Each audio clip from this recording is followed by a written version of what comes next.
How to replace the top I/O module. Note: only certain models in this platform series support the configuration of the following components: glass side panel, liquid cooling system, lighting control module, LED lighting bar, glass front bezel, front RGB fan, front lighting module. Before you begin, remove the access panel, graphics card, side panel, front bezel, top bezel, and LED lighting bar if installed. Removal: lie the unit down on its side. Disconnect the audio connector cable, the power button connector, the power LED connector, and the front I/O connector from the motherboard. Disconnect the 2-pin lighting control cable from the lighting control module. Stand the unit upright and then turn it upside down. Remove the 2 P1 Phillips head screws that secure the front I/O module to the top chassis. Thread the audio connector cable through its access hole in the side chassis and remove it from its routing channel.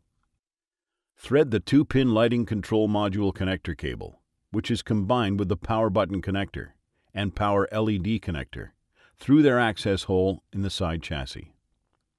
Thread the front I/O connector cable through its access hole in the side chassis. Lift the front I/O module away from the top chassis, taking care to thread the attached cables one by one through the access hole in the side chassis. Remove the front I/O module. As you complete the replacement of a part for the desktop, you should ensure that all of the cables are correctly routed.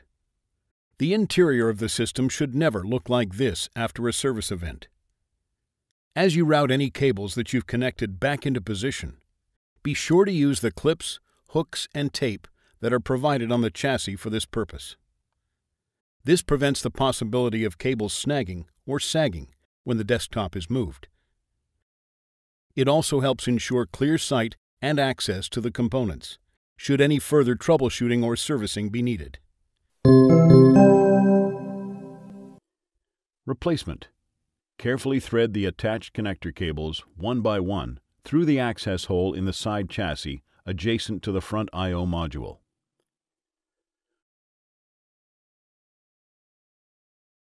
Place the front I/O module on the top chassis. Replace the 2 P1 Phillips head screws that secure the front I/O module to the top chassis. Stand the unit upright and turn it around.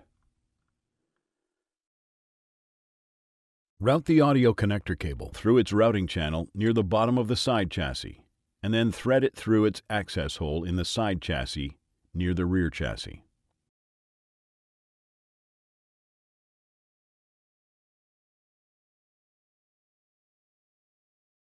Thread the 2-pin lighting control module connector cable, which is combined with the power button connector and the power button LED, through the long cylinder-shaped access hole below the front I/O module access hole in the side chassis.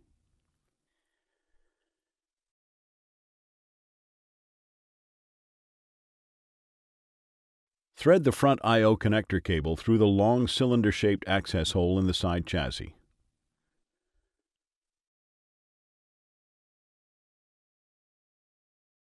Turn the unit around and lie it down on its side. Reconnect the audio connector cable, the power button connector, the power LED connector, and the front I/O connector to the motherboard. Reconnect the 2-pin lighting control module connector to the lighting control module.